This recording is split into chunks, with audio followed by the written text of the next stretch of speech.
Wonderful day. Welcome to drboystv.com, the home for intelligent Black people and also the Black Financial Channel. My name is Dr. Boyce Watkins, and I am here with an opportunity to speak to a man that I have a lot of respect for. A lot of y'all know who this brother is, and if you don't know who the brother is, you're going to find out today, and I guarantee you, you'll never forget him. His name is Michael V. Roberts. Michael is he's out of St. Louis, and he's known for a lot of things, among other things. He's run multi-billion-dollar companies. He's done a lot of things around the world. He's deeply connected to work in Ghana and other places, and he's also coming to the All Black National Convention. And so, without further ado, I'd like to ask my brother, Dr. Roberts, how you doing today? Well, I'm great, and it's good to be on the Guru for African Americans show, because you are the person that's giving advice and counsel and leadership, and it's really not just in the United States as well; it's world known. I remember when we were in Ghana together, and your show was being shown from Ghana, and it's all over the world. So, Boyce, I really want to congratulate you and thank you for being who you are on behalf of all of us who watch you. Uh, we appreciate what you stand for. You are probably the most clarion voice for African Americans in today's timeline. So, once Wow. again, thank you for having me on. Well, I'm very humbled by those words, and I appreciate that. And I'll also acknowledge everybody that's in here: Doug and Tony and Anthony and Terry Cobb, and those of you who came in early. Put a B1 in the chat if you're Black first, if you love our community and you want our community to do well. Also, Black first means that we believe in educating our kids. We believe in teaching wealth to our loved ones, and we want to break generational curses. We do not continue them. And I'm going to say this as I humbly accept the kind words from Dr. Roberts, is to say, I'm nothing without my people. I'm nothing without everybody in here supporting us. And so I want to thank everybody out there too. So his compliment to me is a compliment to you all, because I think we're making Black history here. So Dr. Roberts, let me ask you this question. You let's just, I guess, start from the beginning. I was intrigued with your story. You know, I remember when my brother, who's my number one business partner, read about you and your brother. And I remember years ago seeing the article or something. I don't know if it was CNN or somewhere else, and saying that's pretty cool. That's pretty cool. Yeah. And I guess I want to start there. Like, how does that feel to have been able to do so much with someone who's right in your own family? Does that? I mean, I know it has its ups and downs, but what does that feel like for you in terms of making that sort of success different from, say, if you've gone off and done something on your own? Well, let me begin by saying that, we have excellent parents, Victor and Delores Roberts. So we just lost my dad at 99 and a half just a few months ago. And a couple of years before that at 92, my mom, and they'd been married 75 years. So that would immediately sort of indicate that there was a certain stability in our household as a result of our parents looking out for us, making sure that we're doing the right thing, getting us properly educated. Steve and I, my brother and I, both went to law school. We both came out of law school, and within a year or two were elected to our Board of Aldermen or City Council in St. Louis. I served 8 years. Steve served 12. So our commitment to the community was through the political activities. And by the way, I mean, when I graduated from law school, I moved 2 blocks from the projects in St. Louis, the Blue Wire projects, where I was, learning an awful lot about the challenges our people face. As an alderman, you're almost like a junior mayor. So no matter whether it's a drug issue that's going into a community we have to somehow seed out, or even if it's, problems that are domestic in nature, sometimes, you are asked to step in and give advice and counsel and give direction. Well, at the same time, I was looking at our neighborhoods, and we saw that so many of our wonderful homes were being left vacant. The very homes that parents had worked day and night, extra hours in order to pass on as their legacy for their children. But our children were so busy trying to run to the suburbs and get away from the neighborhood that the properties were going to seed. And so I looked at those and I started to invest in my own neighborhoods and realized that at some point in the future, property on the inner city will become extremely valuable. And it's they say there's gold in dim their streets, as we said. And sure enough, many years later, the regentrification of a community is clearly showing that white folks are coming back into black neighborhoods that were black at one point and taking those homes and developing them. Mm. So to do my part, and my brother and I decided we would start there. We moved on to build, and we bought an old Sears building in North St. Louis. In the 80s, Sears was moving out of neighborhoods as they became more black, Mm. and many cities have big boarded up monoliths to drug trafficking and crime. But we didn't want that to happen. We were just born 2 blocks from this building. We acquired it. We developed it out. We held it for nearly 40 years and recently sold it to the St. Louis Regional Urban League, who've now taken it and advanced it into a tremendous facility. And we're talking 200,000 square foot building that's now offering even more services. Now, we had 50 or 60 tenants, but now with the Urban League, we have it as a adaptable reuse, both for purposes relating to retail. We had a dentist, we had an optometrist at one time, and a variety of different. It was really a mixed bag of businesses that we negotiated into the facility. And today it's great. Across the street, we acquired the balance of the land, and we built a 42,000 square foot strip shopping center. It was our first of a few, and then I found myself being elected as the first black on the International Council of Shopping Centers, which is all the shopping centers, the developers, the tenants in the world that relate to that type of business. It was a great experience and one that I was able to give back in a variety of ways. We then decided we would go down into the downtown area. We bought our first hotel uh, after having built a few TV stations. We ultimately owned 12 full power TV stations, largest black owned group of TV stations in history. Sold some of them, started buying hotels. We ended up with 12 hotels around the country, sold some of them. We built a wireless phone company. We're probably I'm sure we're the only blacks who've ever built and owned and operated a true telephone company. It was at the time when digital phones were coming into play. Uh, back before that, you were probably remember was the coolest guy in the movie had a briefcase with a phone in it, and it was an analog phone, so it was that snap, crackle, drop type phone. And now moving into the digital, by being sort of a futurist, which I'm considered to be, I always jumped ahead of where we were and put our business into a location that was going to embrace by the future. And true enough, analog phones became the standard. Now everybody has one. In fact, I was joking on the interview the other day. I said, how many people get paranoid if they're more than 4 feet away from their phone? It's like an appendage to your body, and yet it's a entrepreneurial venture. We took that company public, and then ultimately sold it to Sprint.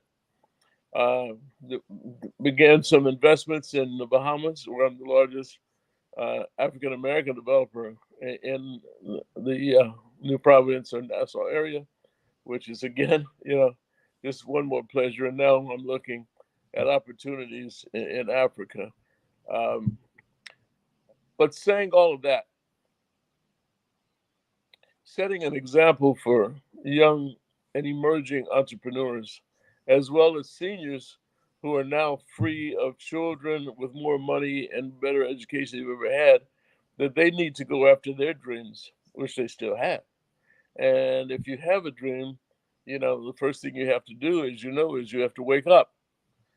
And then you have to sit up and you have to stand up and then you prosecute your dreams, go after those dreams.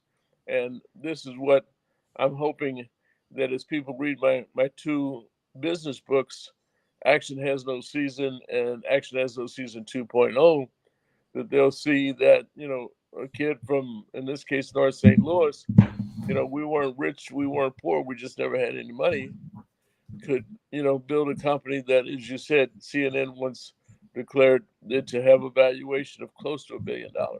And we built it from scratch.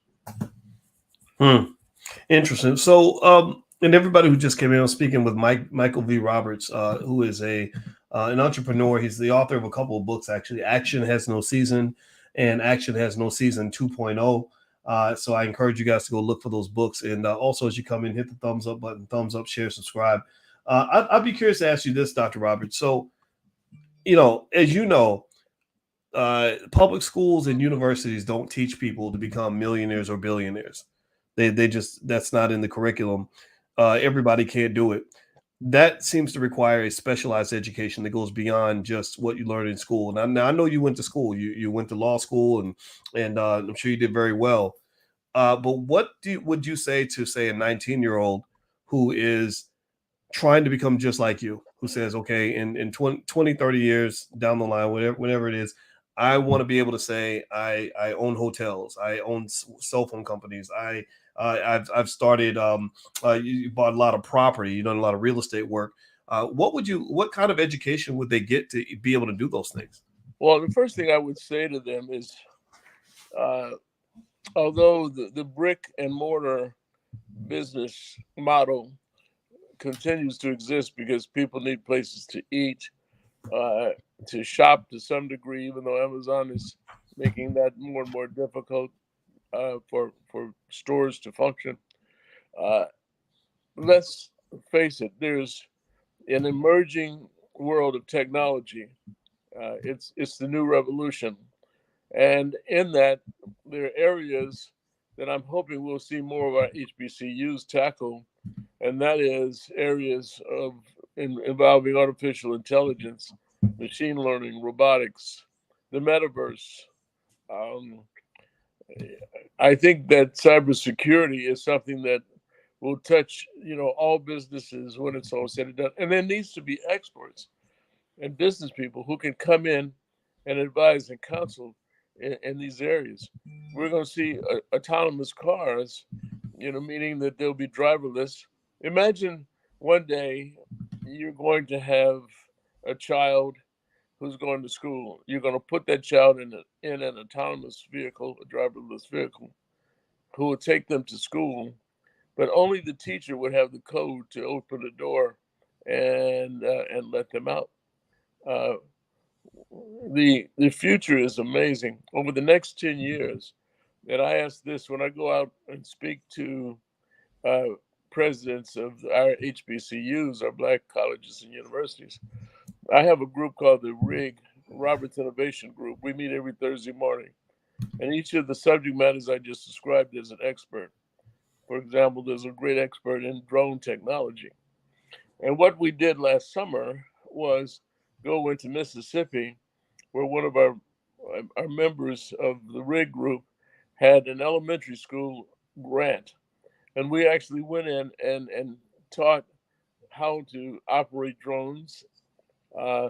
We went in with money management. Yes, of course. Why can't a 7 or 8 or 10-year-old learn at that age money management? That's the starting point, isn't it? Mhm. And we also had esports, which is one of the great emerging businesses that a 14-year-old can make $100,000, playing in just a few games. But are these areas being explored throughout the inner city areas? And I'm hoping that part of our mission of the RIG mission, is to get out and expose these types of emerging businesses that will take place. And I will add that if, for example, your job is repetitive in nature, uh, you will not have that job within the next 7 to 10 years. What do I mean? Anything that's repetitive in nature, a robot can handle. It'll be cheaper and easier. But somebody has to repair those robots. Somebody has to be able to operate them in many ways and build them, of course. So even though we may see, you know, 8 or 10 million jobs going south as a result of technology, I project we'll probably have close to 60 million new jobs that'll be created as a result of technology. Well, are we being educated? And it's again, I would ask the dean of a school or the president of a school, where do you think people will be spending money 10 years from now? How will they be spending it? And what currency will they be using? Will they be using cryptocurrency as a predominant global form of currency? And if that's the case, do we understand it? Are we investing in it? Well, what are the considerations? So we have a lot of emerging businesses, and this is a very dynamic time for folks to explore their own dreams and their ideas and their aspirations. Um, so this is what I'd like to see. I'm sorry. Yes.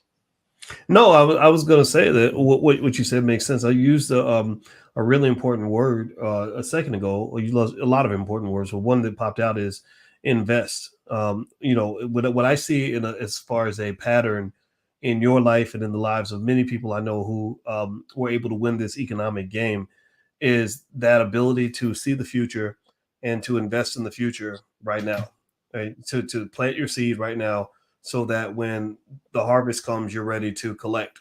And a lot of us do the opposite. A lot of us follow the trends. We follow the crowd. We wait until something becomes hot and trendy and interesting, and then we want to invest in it. Well, by that time, it's too late. Like the stock market.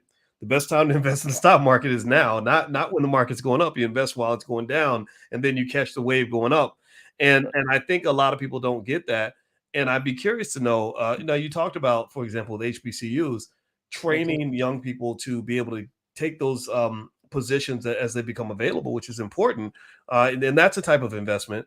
But what about also just owning the companies that are going to be making these moves? I found that that you have a lot of really well trained people that went to universities and made straight A's that don't have the first clue what it means to really be a business owner and all those soft skills and hard skills that are necessary to operate at that level, to play above the rim, so to speak. What do you think about that? Well, I think that you're spot on, but I also recognize that everybody's not an entrepreneur.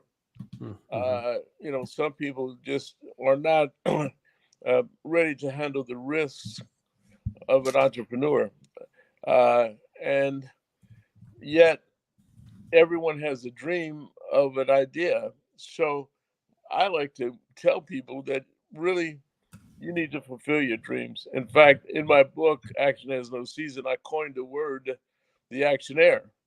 And the actionaire is one who takes their dreams, their ideas, their vision, and their passion, and they pursue them with courage and confidence and bravado.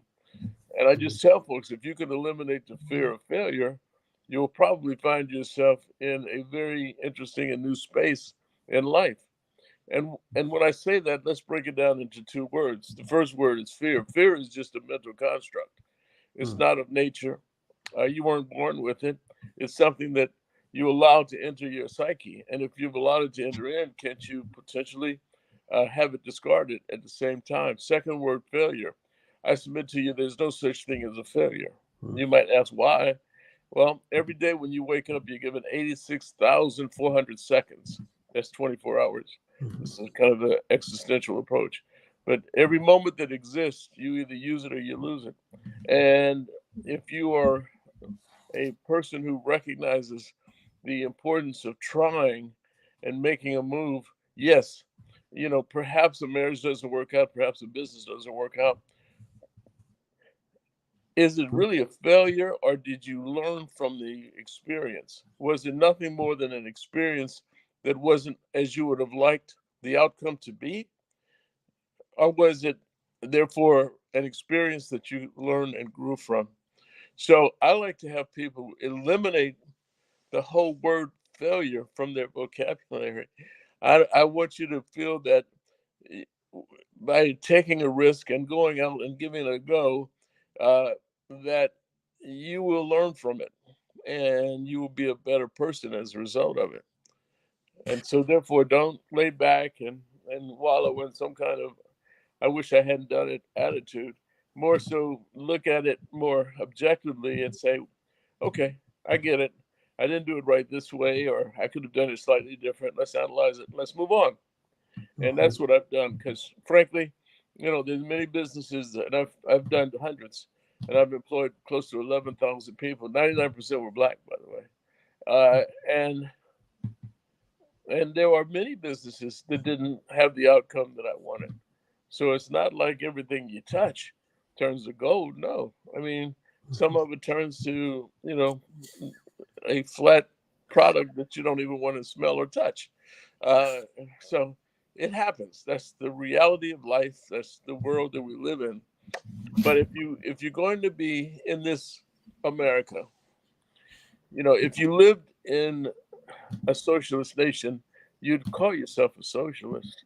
If you lived in a communist nation, you'd call yourself a communist. Well, we live in a capitalist nation, and therefore we're capitalists. And a lot of times, I've run into brothers and sisters who don't like that word because they think it relates to slavery, and that's not the case. Slavery was slavery. That was a completely different time and space. Capitalism is pretty simple. Boy, you have a widget that you're trying to sell. I have a widget I'm trying to sell, and you and I are going at it trying to sell it to the third party. Whoever wins, you win. That's capitalism. But mind you, capitalism in our community, in our day and time, there must be a word added to it, and that is social capitalism, so that you're able to actually create and have a social consciousness. Because frankly, people are out here trying to help people, but you know what? When you're broke, you can't do much. You're better off, making yourself a strong capitalist stand and making money in business, and then having that with a degree of understanding that you need to give back to the community and provide advice, counsel, and resources and treasure that goes back into helping others and pull them along with you. Well, I certainly hear that, and I agree with you. And by the way, everybody, I want you to know I'm speaking with Michael V. Roberts. Michael V. Roberts is an extraordinary businessman. He's the author of two important books everyone should read: "Action Has No Season" and "Action Has No Season 2.0." And as you come in, if you could, please hit the thumbs up button, thumbs up, share, subscribe. Also, Michael is going to join us at this year's All Black National Convention, which is going to be in Charlotte, North Carolina, October 28th through the 30th. And so if you are into all the things that we talk about on this platform, the convention is a space for you. We're going to cover every single thing from specialized groups on crypto to relationships to stock market investing to politics, every single thing. And it's a great place to network and have a lot of fun. You can bring your children. We have a whole track to educate kids. So if you're interested, just go to allblacknationalconvention.com. That's allblacknationalconvention.com. All right. So let me jump into what you're saying there. It seems to me, Dr. Roberts, that one thing that's important for our people to get is that the revolution needs to be financed. That you can't sort of say fight the power, on one hand, and then not have an economic plan, with the other. If you have no economic plan, it seems that you're submitting yourself to the to the will of the people that actually control the resources. So that ability to access those resources and use them toward a productive purpose is an important part of just sort of not just being Black in America, but for any human being, particularly in a capitalist society. Is that kind of what you're saying? I'm saying that exactly. And sometimes I use an old kind of fairy tale story. I don't know if you remember the story of Rip Van Winkle. Rip Van Winkle was a guy who drank some rum and ended up in the Catskills, and he fell asleep for 20 years. When he finished, he came back down into the village, and he saw the tavern, and it said George's Tavern. So he walks into the tavern, and he lifts his glass and says, "Long live King George." Well, he was immediately arrested for treason, because the George that the tavern was referring to was George Washington. He Oh, had slept through a revolution.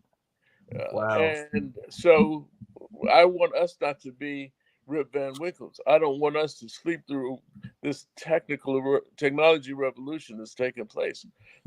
There's It's pregnant with business opportunities, and Mm. almost anything that is traditional. I mean, look, you know, we're seeing it all over the place. Automobiles are going to go straight to electric automobiles at some point. In California, I think it's within the next 5 or 10 years that only electric cars can be sold. So there's all types of questions that surrounds that in terms of business opportunities. Now, Mm. folks are busy creating a lot of changes. Uh, let's talk about healthcare, for example. When somebody dies, usually you pass because one of your organs uh, breaks down and fails to function. Well, with 3D printing and an understanding of your DNA, uh, your cellular makeup, a 3D printer can reproduce that organ. And in the future, it'll be a take this one out, plug this one in. And people will live probably well into their 150s, 140s. That's my futuristic opinion. Now, that means that there's still going to be a need for housing, food, uh, a lot of the basics that folks are going to have entertainment, recreation. Those are still businesses that are going to exist. But at the same time, I see this emerging concept that I call the robo sapien.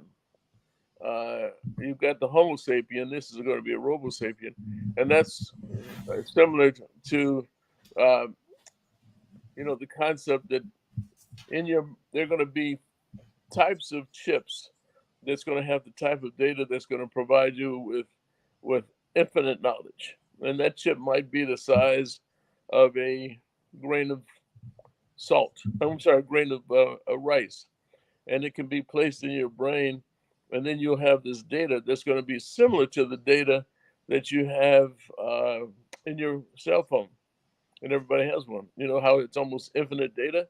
Well, imagine being able to have that in your own brain. Now, high, back in the day, those were called um, cyborgs, and maybe they still will be.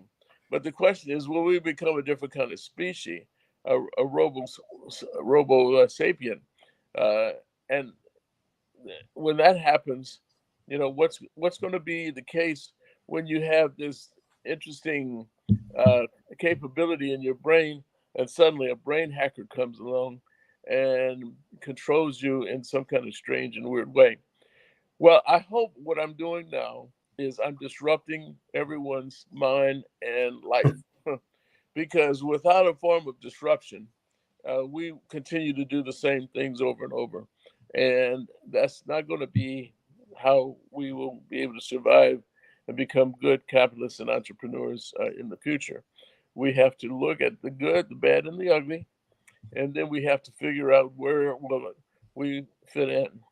Now, I had a great example. I was speaking to a group the other day, and I was talking about how I can hand my 2 or 3 year old grandson my phone, and he can show me how to operate it within moments. Young people are so capable. So one young man stood up and said, "Yeah, well, my niece, I was trying to get um, Netflix on, and I just couldn't figure it out. So his 5 year old niece grabbed the phone, pushed a button, and said, 'Turn on Netflix,' and it came on." And I think everybody who's watching knows that these young kids live in front of their iPads and their phones, and they have sporting games. Esports is going to be so popular one day. I predict that esports will be an Olympic sport. It'll also be involved in gamification, and you'll probably see it at casinos. Caesars will have its team, and others will bring in their teams. People like, I understand, Michael Jordan, Magic Johnson, and some of the high-end rappers all have esports teams. When I see parents trying to restrict the creativity of a baby, it bothers me because a baby explores and touches, and you want to keep them safe, but at the same time you don't want to block them trying to learn and be creative in their own ways, because that becomes a tool that will move them into adulthood and put them in a very interesting position to be successful in this world of technology that's emerging. Wow. Well, you know what? I'll tell you, it's interesting talking to you because I think it always makes me think about whether or not, or various ways that we as a community can really get ahead of the curve, in terms of building a better black man, building a better black woman. Mm-hmm. Um, I'll admit, I've never been really excited about the idea of trying to achieve equality with anybody. I Right. want to win. I want to Exactly. see us way ahead. I don't think the Chinese government's trying to be equal to the Americans. They're trying to compete. That's And right. so so when I look at a guy like yourself, and I met your son. He's such an intelligent young man, and I have so much respect for your family. Thank What you. it says to me is that the blueprint is out there. We've got the blueprints. We've got these blueprints everywhere. And one of the reasons why I'm really happy that you joined me today is because it seems to me that um, until we gain control of various systems, whether it's media or education, where we're deciding which blueprints are being presented to the masses, that we're going to always have this problem where where it's harder for me to turn on TV and see Michael V. Roberts than it is for me to see maybe a rapper who is literally creating his own deathbed right in front of us. Mm-hmm. There's a lot of there's this interest in just this crazy fork in the life of a black man, where on one hand you got the men where you see them and you say, way to go, this is great, good job, brother, great family, great situation. And then you got the other stuff, and I'm not putting down anybody with this, but I really think I don't think it's an accident that we seem to see a lot of the other stuff. But Right. when I tell them about a Michael V. Roberts, they're like, "Oh, that doesn't exist. That's not what black men do." How does that feel for you? How was that for you and your brother?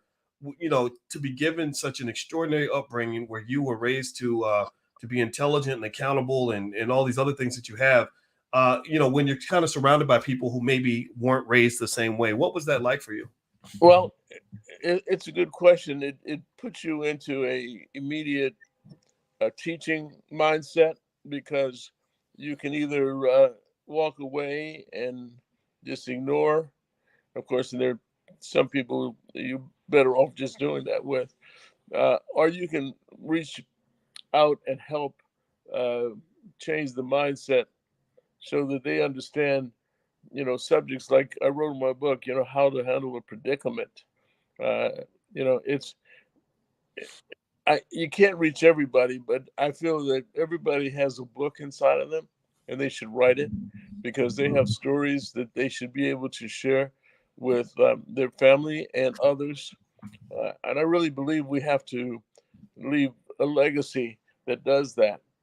Now, I will tell you that regardless of all the money we've made and all the businesses we've built, uh, all four of my kids went to college and law school. Same with my brother. Um, his two sons went to law school. One is now a state senator in Missouri, uh, and his daughter got a master's degree. Uh, so I always tell people, don't judge us on the millions or hundreds of millions we may have made, but judge us on how we raised our babies. Mm. And are our kids committed to the community as our kids are?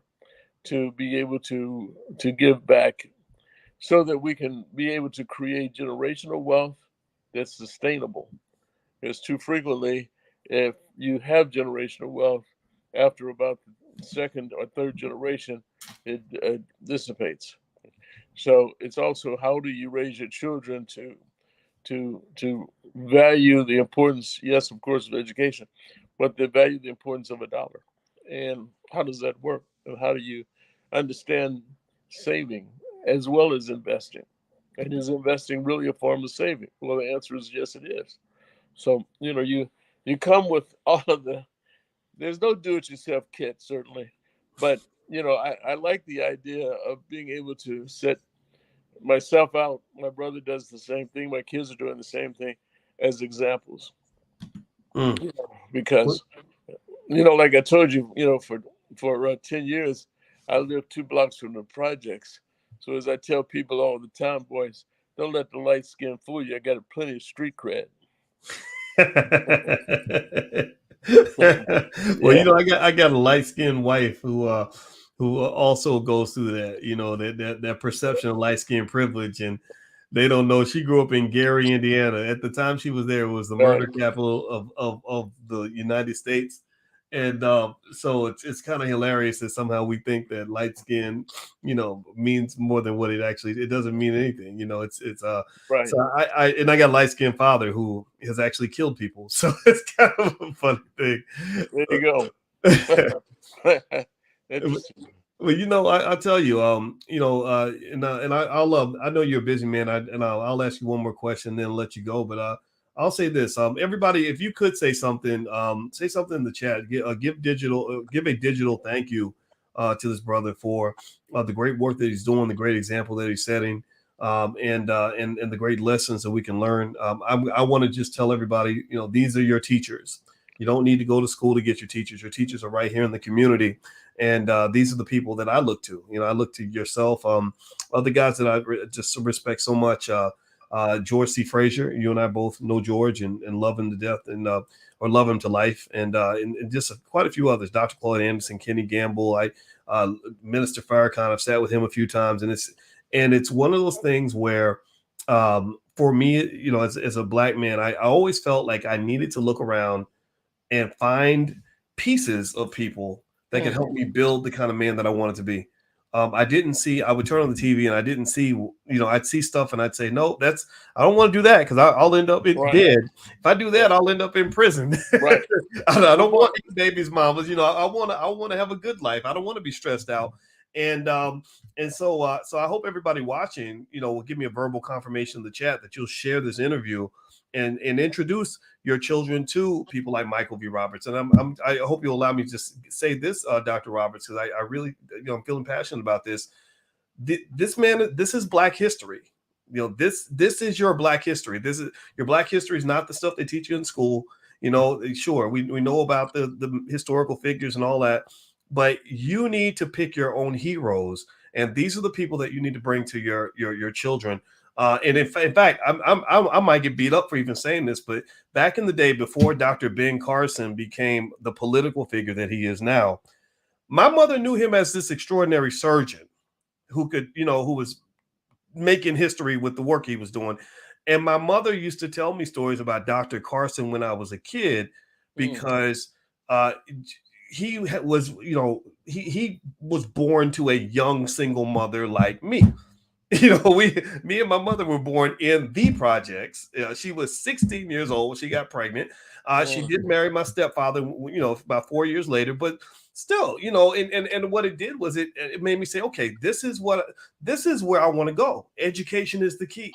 That's how, hard work, success, accountability, all these things. So again, I know the politics of Dr. Carson have kind of confused things, and we can debate that, but I really think, as a community, we have to pick our heroes, latch on to them, and then take it upon ourselves to promote these individuals to our children. Like your public school will probably never teach you about Marcus Garvey. They'll never teach you about A.G. Gaston.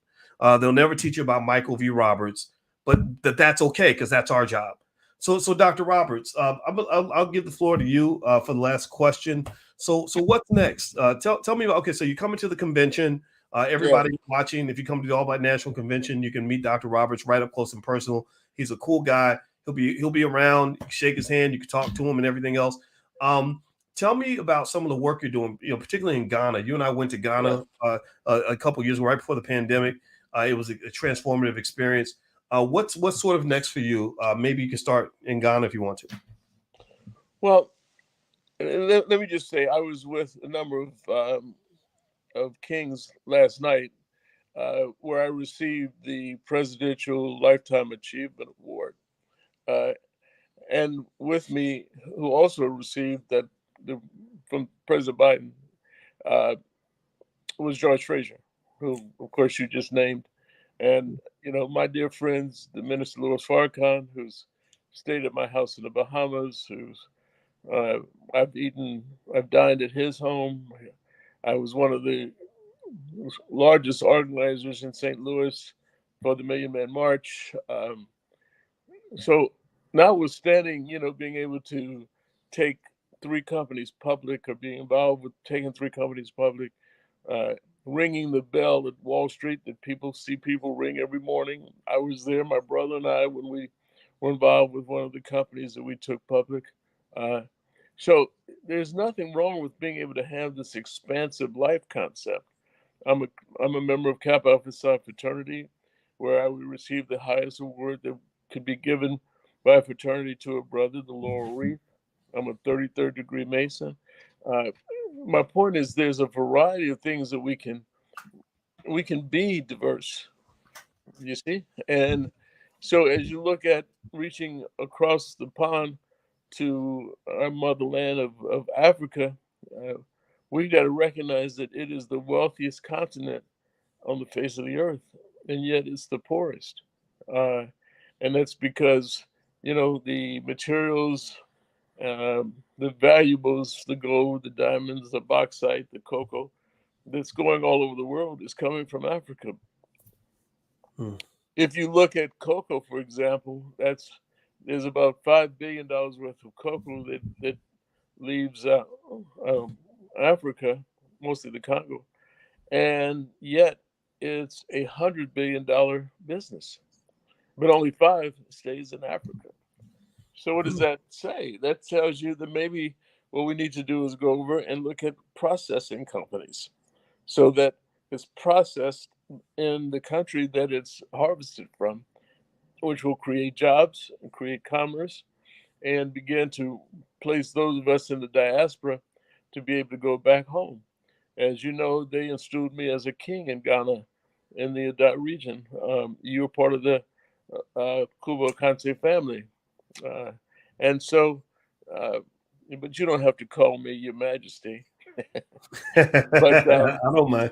but the thing is, over here we may not really grasp the significance of being a paramount chief or a king, and what that really means. And as you experienced, I mean, once you are exalted and you're part of the family, everywhere you go in Africa, it's all black folks, and and everybody is respectful of each other. Now, when you look at television and you see the things that you were describing a moment ago, it's because, and I own TV stations, but I wouldn't let this happen to mine. The the in the newsroom, the phrase is, if it bleeds, it leads. Hmm. If it bleeds, it leads. So if Hmm. somebody's bleeding and hurt, that's the lead story. It's, you know, and instead of it being some great and wonderful stories about family members and folks helping people on a regular basis, it's just they've indoctrinated people to the point where they're wondering, well, what happened? Hmm. What happened in last night? What happened over in the morning? I mean, etc. Hmm. I'm not here to try to, change something like that, because that's products that are sold on TV stations. They require certain numbers of eyeballs watching certain stations at certain times, certain shows. Uh, I remember when we did a pilot for my family that was going to be a reality show. And what we were going to do is we were going to show the kids in school, the grandkids being born and coming up.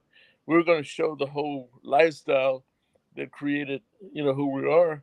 And it was rejected because it didn't have enough drama in it.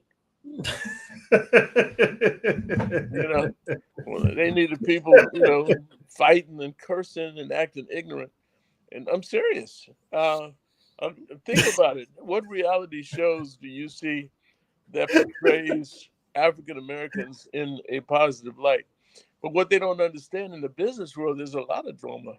There's a lot of nail biting. There's a lot of questions as to should I go this way or that way. We were going to create our own Shark Tank type approach. We're going to where we would evaluate black businesses, small businesses coming to see us that we could potentially fund and help grow and provide services. I mean, and there's drama in these things. Good, solid, nail-biting drama in the business world. But that's not what they, that wasn't what Hollywood wanted. They claimed they did later on, but you still don't see it. This, the housewives and all these things. I mean, those are all drama-based, slutty activities, and that's how they want to continue to betray our people. So that's why we have to have shows like yours, which is a counterbalance to those kinds of that type of programming. And so I again applaud you for that. Now, I did write another book. It just came out, and it's a novel, and it's called The President's Secret, and it relates directly to activities that took place in London, the United States, Afghanistan, and Africa, and the Bahamas. So it's called The President's Secret, the Royal Bloodline, and it's out in all the bookstores, but they'll have to order it for you. It's by Michael V. Roberts. So that's going to be a whole. People say, "Well, how did you do? How can you go write a novel after all the other business stuff?" I said it took about 15 years, but it's interesting and people are liking it. And I wrote it to be like a trilogy, and it could potentially be a movie. I'm told people are saying that now. So. Wow. Let's see what happens. Yeah, I'm looking at it here, and I'm gonna try to see if I can share my screen so everybody can kind of see it and know what to look for on Amazon. But yeah, so here's the book, A President's Secret, A Royal Bloodline. You can actually read a portion of it. It looks like on Amazon, and the price is only $4 on Kindle, $16.73 hardcover, $11.64 paperback. And it looks like there's only 4 left in stock, so you better order soon. And so yeah, I think that's pretty awesome, though. I think I envy you novel writers. I don't have that kind of skill. It takes a lot of imagination and intelligence. So congratulations on that. Well, yeah, thank you. But it takes patience. You got really does. And actually, one of the better places is to buy it is from authorhouse.com. Authorhouse.com. Okay. Yeah. All right, I'll put that URL on the screen. Authorhouse.com, one word, and then go to store, and you can buy all my books there because I'm self-published. Very nice. That's the best way to do it. Is that right? Authorhouse.com. Yes, and It's better that way because I make more money that way. Amazon takes a bigger cut. Yes, they do. Yeah. All my books on Amazon, but I don't really send people to Amazon. I let them get their own traffic, and then if you buy directly, like even with Claude Anderson's book, same thing. Go to straight to powernomics.com. So and I think that people listening, just for the record, self-publishing is kind of the way to go. Don't sit around waiting for somebody to give you a book deal. Just publish it yourself, and you can get good distribution and all that stuff. So I want to say thank you, Dr. Roberts, for joining us today. Man, it is always a pleasure to talk to you. And I wish you the very best on your trip this week. I know you're headed to Africa, and I look forward to seeing what comes out of that. Well, it's going to be interesting. I'm here at the Congressional Black Caucus weekend in Washington. As I said, I received the award last night, and so I'll be partying the rest of the weekend until I get aboard a plane for Ghana. All right. All right. Well, you have a good time. And by the way, everybody, Dr. Roberts is going to join us at the All Black National Convention, which is in Charlotte, North Carolina, October 28th through the 30th. You can go to allblacknationalconvention.com. I know a lot of you are coming. Don't forget that October 7th is the last day to get your discounted hotel room. After that, you got to pay full price, and the downtown Sheraton's a nice place. So the full rate is a lot higher than the discount rate. So you may want to go ahead and lock your tickets in and everything else. There's a URL on the screen. And not only will Dr. Roberts join us, but we got a lot of other great people there. Everybody from Rizza Islam to the chairman of the Air Jordan brand, Larry Miller, is going to join us and talk about how he made that company into what it is now. And just a bunch of other great people. And if you really want to hang out with a lot of other people who think the way we think, that's the place to be. So I look forward to seeing everybody in Charlotte. And I look forward to seeing you as well, brother. Thank you so much for joining us today. Thank you. I'm looking forward to it. And keep up the good work. We need you. We need you. And we need your voice. Well, vice versa. So everybody, don't forget, go to authorhouse.com and take a look at Dr. Roberts' books. And let's support each other. And everybody give him a digital thank you, digital round of applause. Congratulations on your awards and everything else. And you guys have a wonderful day, and we will see you soon. Take care now. Bye-bye.